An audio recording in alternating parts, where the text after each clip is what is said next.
Não é sua. Pode pegar o carro dele então, galera. Não é dele, não. De novo, lascou. Ô, Monark, eu queria saber o conceito que você tem da China. Como que a China é hoje? A China realmente é um país capitalista? Com certeza. É muito louco quando as pessoas falam de China, né? Na hora de falar da produção chinesa, é um país 100% capitalista. Mas aí na última conversa nossa, você ainda comentou que lá na China existe crédito social, existe um governo comunista que controla as pessoas. Como que você vê a China hoje? Ela é comunista, ela é capitalista, ela é meio a meio? Como que você enxerga?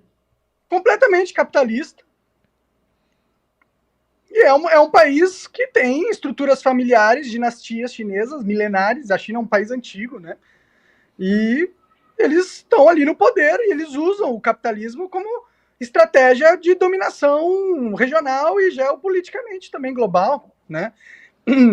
Eles investem em vários países, fazem acordos comerciais. Eu vejo a China como uma grande potência mundial hoje em dia, está rivalizando aí com os Estados Unidos, graças à adaptação do capitalismo e também à transferência de tecnologia e de indústria do Ocidente para lá, né? Que não aconteceu naturalmente, hoje, né? A China ou os Estados Unidos? Que não aconteceu naturalmente, porque depois da morte do Mao, depois da morte do Mao Tse Tung, existe uma luta pelo poder dentro do Partido Comunista Chinês que vai consolidar uma determinada linha histórica de onde aquele país vai seguir. Assim como a União Soviética, depois da morte do Stalin. E quem assim como depois que o Mao Tse Tung ia morrer? Quem determinou que ele ia morrer? Quem determinou? Por que a gente morre? É da nossa natureza morrer, certo? Mas você falar que a nossa existência biológica, né, a nossa existência enquanto corpo orgânico, é a mesma coisa de encarar a história como um processo natural, é uma discrepância. O que seria um processo não natural? O que seria um processo natural e um processo não natural? Um processo natural é uma estação do ano. Um processo natural é o tempo de uma colheita. Um processo natural é a morte de um corpo orgânico. Isso é algo que todos nós estamos submetidos, que todos os seres que habitam a Terra estão submetidos. E o que é um artificial, então? Um elemento artificial é algo que diz respeito a uma intervenção de uma determinada espécie, de um determinado grupo, de um determinado sujeito no tempo e que vai alterar aquelas condições objetivas. E por que isso é artificial? Porque isso não veio da ordem simplesmente natural das pessoas decidirem isso. Isso é um processo, porque isso é um processo histórico. Alguém decidiu isso, certo? Monarca, isso é um processo histórico de longa duração. Natural. Isso é um processo histórico de longa duração que diz respeito ao contexto em que essas pessoas estão inseridas. Isso é natural. Não, porque dependendo do contexto histórico onde elas estão inseridas, as decisões vão ser diferentes. Mas é natural que seja diferente, se muda o contexto. É tudo natural, cara. Se fosse natural que fosse diferente, então as sociedades todas teriam crescido do mesmo jeito. Não, pô. Se é natural ser diferente, cada sociedade vai crescer de uma forma diferente. Naturalmente, foi o que aconteceu. Eu não entendo, pra que ficar nesse negócio de natural, artificial? Não leva a nada essa discussão, não engrandece em nada a mente das pessoas. A gente tá perdendo tempo em minúcias de natural, artificial. Isso é burrice, pô. Pelo amor de Deus. Vamos falar de alguma coisa interessante. Chega de natural, chega de materialismo. Traz alguma ideia que fuja do jargão de sempre da galera, tá ligado? Vamos entrar em áreas novas aí. Por exemplo, sei lá, a galera tá colocando chip no cérebro da galera ali, no Neuralink, certo? Isso aí pode mudar a humanidade. Isso é artificial. Isso é artificial. Colocar um chip na cabeça do cara é artificial. Isso é artificial, mano. É uma forma... Isso não é natural, mano. Deixa eu te fazer uma pergunta. Isso é artificial, velho. O ser humano com chip é um ser humano meio artificial mesmo, realmente. Não é esse aí, esse não dá. Deixa eu fazer uma ciborgue, esse é artificial. Ciborgue é meio artificial, né? Já que existe, portanto, né? Vou seguir teu argumento. Se existe, então, uma ideia de uma elite social, né? Ou de um grupo que tem uma genética superior, mais inteligente, mais forte, mais adaptada, e que poderia conduzir a humanidade como um farol de iluminação, a pergunta que fica é: o que fazer com as pessoas que têm genética inferior? Porque, bom, o fato O delas, melhor caminho seria... nessa lógica, o fato delas existirem é um problema. Não é? Não. Não? Por que é o problema? Ué, porque se você está falando que existe uma ordem de topo que é geneticamente superior, que conduz a humanidade num sentido de desenvolvimento, então a existência de sujeitos que têm uma genética supostamente inferior é um entrave para esse desenvolvimento, certo? Não necessariamente, não. Por quê? Você que disse isso. Não, Você mas por que falou seria um precisa- entrave para o desenvolvimento? Ué, porque se a gente está falando de uma ordem que é passada biologicamente, geneticamente, e que está concentrada num grupo muito pequeno, então a gente está falando de uma perpetuação de poder permanente. Basicamente.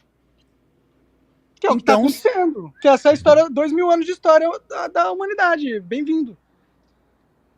Mas a cabeça do monarca não necessariamente essas pessoas precisam ser Não, a gente... destruídas. Pelo contrário, Não, eles não são imbecis. elas são necessárias também. Claro, Elas todo são mundo necessárias- é. Todo mundo Elas tem são direito. necessárias para quê? Então vamos lá, elas são necessárias para quê? Se elas não devem. Eu acho que no limite, essa lógica que você está trazendo, ela leva as últimas consequências a teorias eugenistas. A teorias que foram defendidas. Claro, sim, que foram defendidas pelos nazistas, que foram defendidas por esse corpo que vê que existe um agrupamento de pessoas que é superior, que tem um desenvolvimento técnico, um desenvolvimento de inteligência, real, de qualquer isso é outra coisa, e que poderia Isso submeter as outras. Então, o que fazer com essas pessoas? Como que essas pessoas de genética supostamente inferior poderiam contribuir com o desenvolvimento dessa sociedade? Como?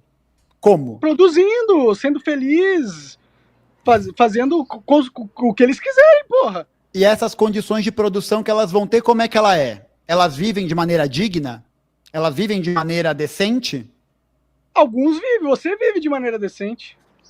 Eu vivo de maneira decente mesmo. Eu vivo de maneira decente. Agora, e todos os outros povos, e todas as outras sociedades que foram colonizadas sob esse argumento, que foram dominadas sob esse argumento, de que os europeus eram carregadores, porque esse é o discurso hegemônico, de que os europeus e os seus Mas não é isso aliados... que eu tô falando. que Eu não tô que colocando os isso nos os europeus. Tudo bem, que as classes dominantes da Europa e que as classes dominantes Mas eu não de tô cada fazendo uma dessas divisão étnica, genética. Existem, ó, na China, existem superiores, seres chineses que têm uma genética superior a outros chineses.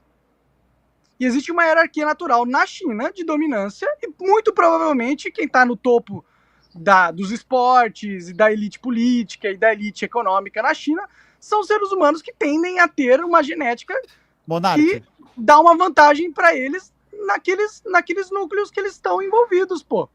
E eu não tô fazendo nenhum argumento étnico, entendeu? Porque geneticamente todo mundo tem genética, entendeu? Não é uma diferenciação de povos, entendeu? Mas a questão, Monark, de novo, a gente está falando então de classes dominantes que saíram da Europa no século XIX, que foram para a Ásia, que foram para a África, não só no XIX, Tem mas classes dominantes na Ásia também, pô. A tem. China tem 3 mil anos de história, porra. Se a gente está falando então de classes dominantes que saem da Europa e que se aliam com setores dominantes em cada um desses lugares, qual que é o tipo de projeto de poder que esses grupos vão tentar implementar? É um tipo de projeto de poder que serve aos seus interesses. Essa que é a questão. Bem-vindo ao mundo. Esses interesses históricos são interesses ligados a um processo de formação histórica. Ele não é natural. Ele é algo que é feito através da decisão das pessoas. Ele é De determinados grupos com determinados interesses. O Gafato, é tão natural quanto numa floresta você tem árvores e as árvores seguem uma hierarquia de tamanho segundo a disposição da luz solar. Tem árvores que são maiores do que as outras, pô. E é uma hierarquia natural da floresta. A diferença é que uma árvore, ou que uma espécie vegetal, ou que um animal, não entram na lógica histórica através do trabalho. Elas não podem alterar a natureza. Uma árvore não altera a natureza onde ela está inserida. O grande, talvez num processo de longuíssima duração, talvez num processo muito longo, isso aconteça. Mas quando como a gente está falando de humanidade e de processos históricos, né, e a gente está falando de processos ligados à produção do mundo, né, porque é isso, a espécie humana só conseguiu sobreviver por quê? Porque a gente, enquanto espécie, estaria condenado. Estaria Bicho, condenado, você percebe condenado. o que você falou que a árvore não altera a natureza. Você tá de sacanagem comigo? Como que a porra da árvore não altera a natureza? Todo o processo de crescimento da árvore é alteração da natureza, alteração da terra, alteração das moléculas que ela capta da terra, alteração da própria árvore na natureza. Tudo altera a natureza, cara. A diferença é que a espécie humana, em específico, ela consegue desenvolver um tipo de atividade que a natureza não consegue, que é o trabalho. Que é o trabalho sobre os meios naturais. A gente não está fora da natureza. A gente é a natureza, só que esse processo histórico, no nosso caso, se desenvolveu de uma maneira específica, particular, que fez com que a gente chegasse até mas não aqui. artificial. Artificial, não porque ela específica eu aceito. Se falar específica, eu aceito. Agora, artificial, não. É que eu acho que você está entendendo artificial como uma coisa que é falsa. E não é que a artificialidade, nesse caso, é falsa. A artificialidade que a gente está falando é de uma intervenção histórica, de uma intervenção de trabalho. Essa que é a diferença. Cara, o mundo sempre... As mudanças do mundo sempre decorrem dessa forma.